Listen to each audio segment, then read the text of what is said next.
There are moments in life that seem completely ordinary and turn out to be anything but. Isabella Rossi was 26 years old, working double shifts at a clinic on the south side of Chicago, walking home on a Thursday night in the rain with $11 in her wallet when she noticed an old woman sitting alone on a bench outside a convenience store. No one stopped. No one even looked. Isabella stopped, bought her a warm meal, sat with her for a few minutes, put her in a cab, and walked home thinking nothing of it. She didn't know the woman's name. She didn't know what that name meant in certain parts of Chicago. And she had absolutely no idea that a black SUV had been parked across the street the entire time, watching every move she made. One small act of kindness, the wrong eyes saw it, and nothing in Isabella's life would ever be the same again. It had been raining in Chicago since mid-afternoon, the kind of cold, steady rain that settles into the city without drama and without any intention of stopping, turning the south side streets dark and reflective under the orange glow of the streetlights. Isabella had just finished an 11-hour shift covering for 2 colleagues who hadn't shown up, and she left the clinic with her coat half-buttoned and her mind already somewhere between the present moment and the relief of finally being horizontal. She had skipped dinner again, not as a decision exactly, more as something that simply didn't happen in the space between one task and the next, and she walked her usual route home with the automatic ease of someone whose feet know the way well enough that the rest of her doesn't have to pay attention. She was passing the corner of the block when something made her slow down and then stop entirely. Not a sound, not a shout, not anything she could have named if someone had asked her. Just a figure on a bench in front of the 24-hour convenience store that registered, somehow, as wrong in the way that stillness registers as wrong when everything around it is moving. Elena Moretti, 78 years old, sat on the metal bench with her hands folded over an empty paper bag in her lap, and the patient, composed stillness of someone who had stopped expecting anything to change because of her presence there. Her coat was good, the kind of coat that speaks of a different life, a different set of circumstances, and her silver hair was damp and flat against her temples, and her eyes, when she looked up, were calm and dark and just slightly lost, the way a person looks when the world has become a little harder to read than it used to be. People walked past her in a continuous, indifferent stream, close enough to touch her, and not one of them turned their head. Isabella crossed the street and went into the store. She came back 2 minutes later with a container of hot soup, a bread roll, and a coffee, and she set everything in front of Elena without making a production of it, arranged simply within easy reach. And then she sat down on the wet bench beside her and stayed. She didn't check her phone. She didn't look at the time. She just sat with the old woman in the rain the way you sit with someone when sitting with them is the only thing that matters. Elena ate slowly, both hands wrapped around the coffee cup for longer than was necessary, and after a while she began to speak in the quiet, fragmentary way of someone who is not telling a story so much as letting pieces of one surface. A son, a large house, days that passed without anyone sitting beside her the way Isabella was sitting beside her now. At some point she reached across and took Isabella's hand, not as a gesture but as a simple fact, and Isabella let her hold it without making anything of it. "You are the first kind face I've seen in months," Elena said, in the tone of someone stating something true rather than asking for anything in return.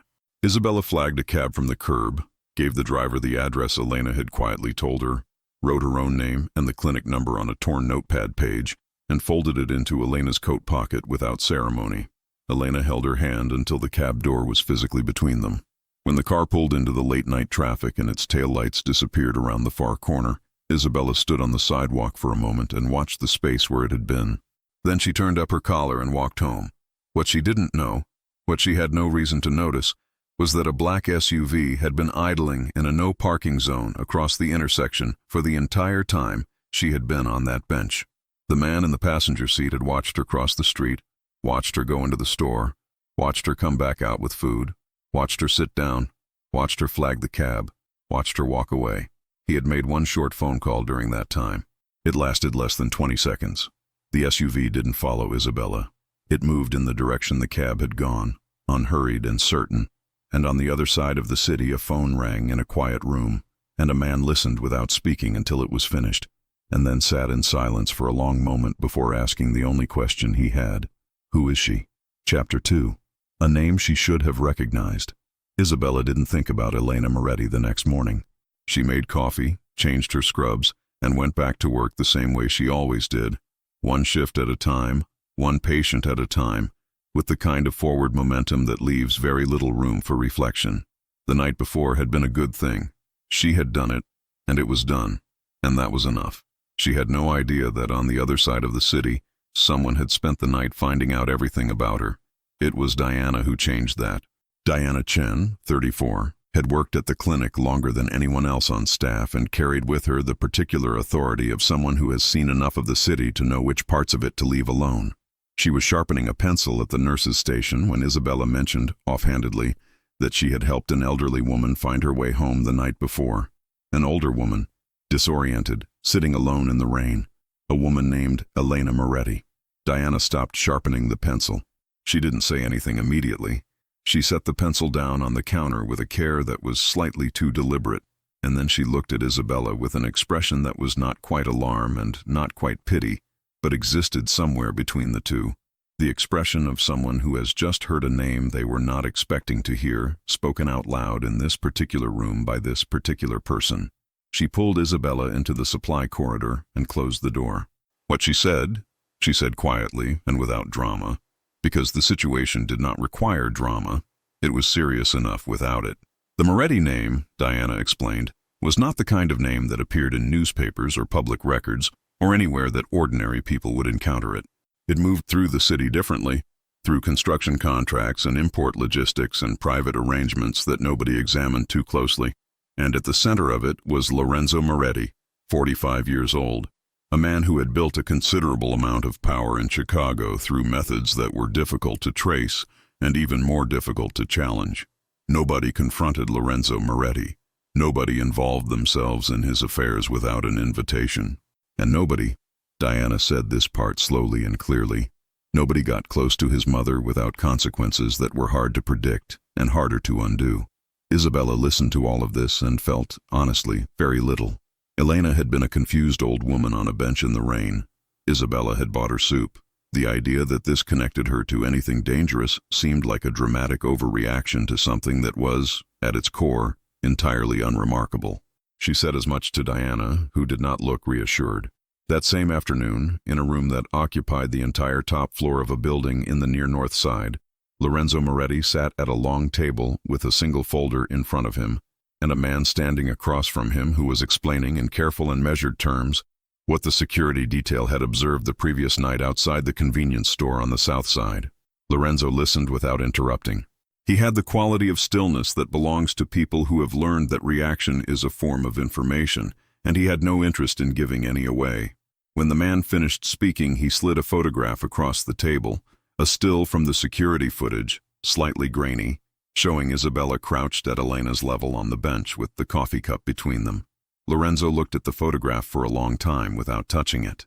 Then he said quietly that he wanted to know everything about her, where she worked, where she lived, who she was, not aggressively, not urgently, just with the patient, thorough certainty of a man who prefers to understand things completely before deciding what to do about them. The meeting lasted 4 minutes. The folder was closed. Lorenzo stood at the window afterward and looked out at the city for a while, thinking about something that had nothing to do with business.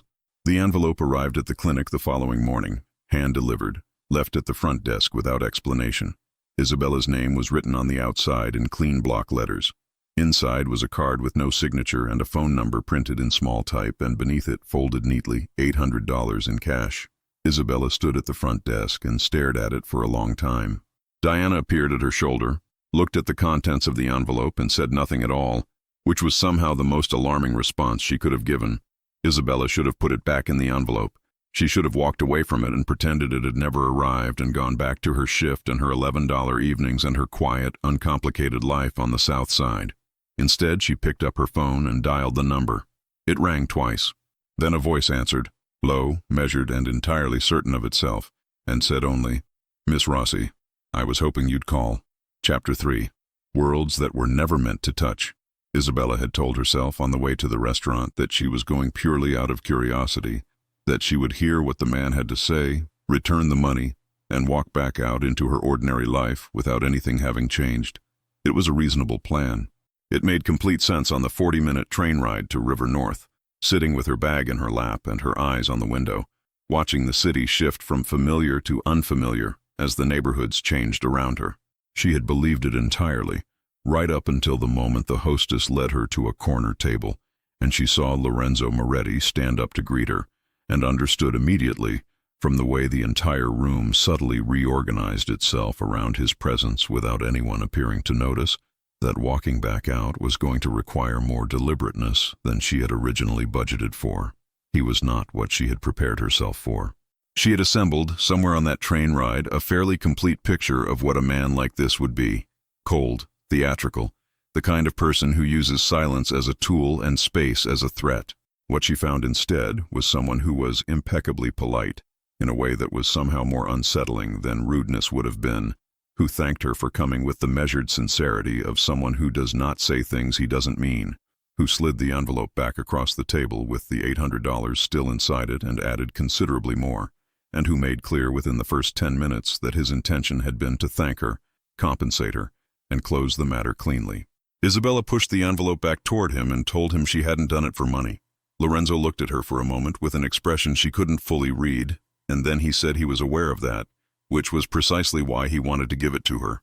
It was the kind of logic that was difficult to argue with, which made her more suspicious of it rather than less. She left the restaurant without the money. She also left with an invitation from Elena, delivered through Lorenzo, with the slightly embarrassed formality of a man conveying a message he didn't entirely know how to frame, to come and visit her at the house. Elena had asked for her specifically. Elena had apparently talked about very little else since Thursday night. Isabella told herself she would think about it. She thought about it for 2 days and then went. The Moretti house sat on a quiet street on the northern edge of the city, behind a gate and a long gravel drive, large enough to feel institutional from the outside and unexpectedly quiet on the inside. The kind of quiet that accumulates in spaces where people move carefully and speak in low voices, and where the architecture itself seems to discourage anything spontaneous.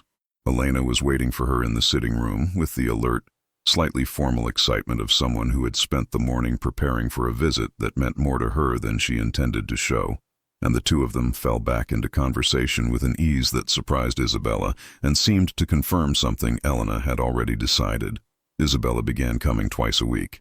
She read to Elena in the afternoons, walked with her in the garden when the weather allowed, sat with her at the table for the kind of unhurried meals that Elena had apparently stopped having with any regularity once she was left, as she was most days, entirely to herself in that large and quiet house.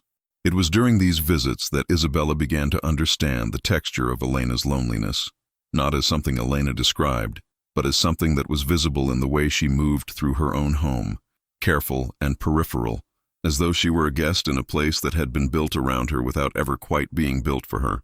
Lorenzo was present at the edges of these visits in the way that weather is present, felt without being the subject of anyone's attention, occasionally visible through a doorway or at the far end of a corridor, surrounded by men who moved with him the way a current moves with water, unhurried and inevitable.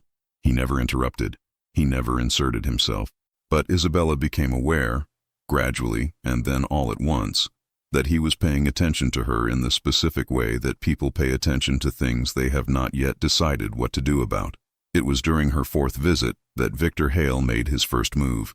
2 men approached her in the parking garage of her apartment building on a Tuesday evening, presenting themselves as journalists working on a feature about Chicago's philanthropic community, asking questions about the Moretti family with a precision and an agenda that made the word journalist feel like the least accurate possible description of what they were.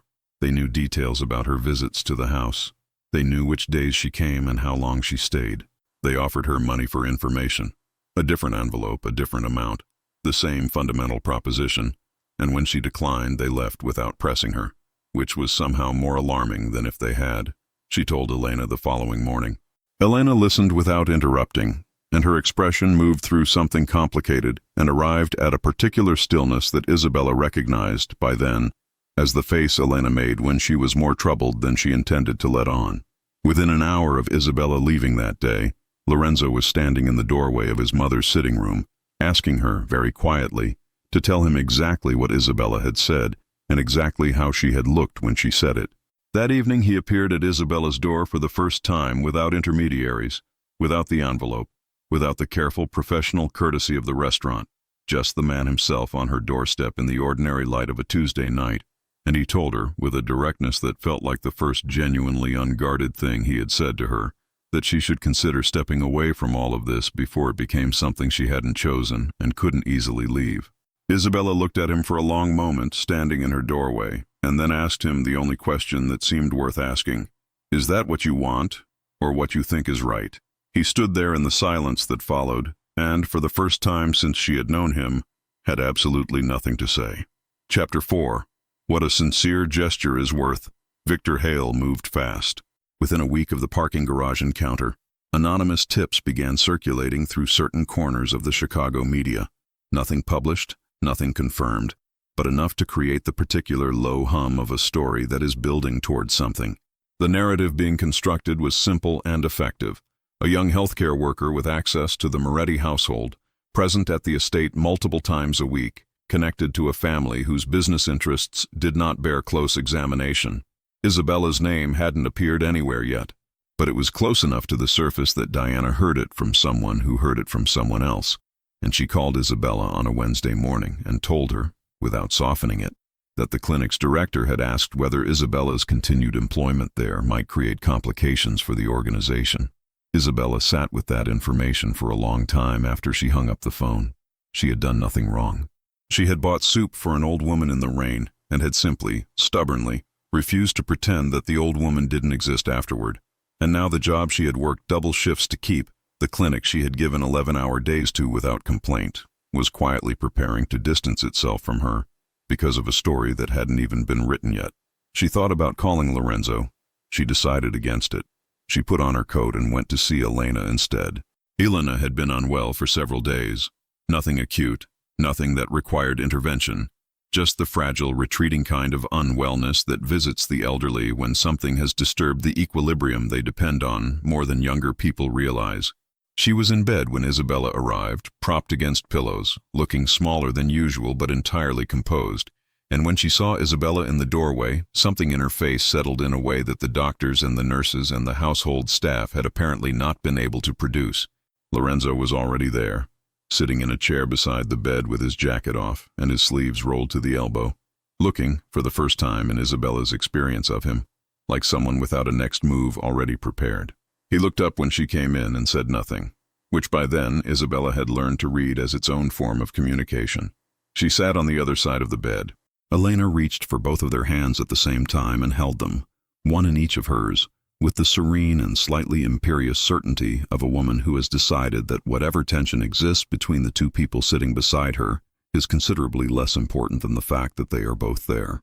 They stayed like that for a while, and then, in the quiet of that room, with Elena drifting in and out of a light sleep between them, Isabella and Lorenzo talked, honestly, without the careful architecture of their previous conversations, without the envelope or the restaurant or the professional courtesy that had kept everything at a manageable distance. He told her things about his life that he said aloud as though testing the weight of them, surprised by how they sounded outside his own head. She told him things about hers with the directness of someone who has nothing to protect and therefore nothing to perform. It was the kind of conversation that is only possible in hospital rooms and vigils and other places where ordinary social pretense becomes irrelevant in the face of something more immediate. Neither of them mentioned Victor Hale.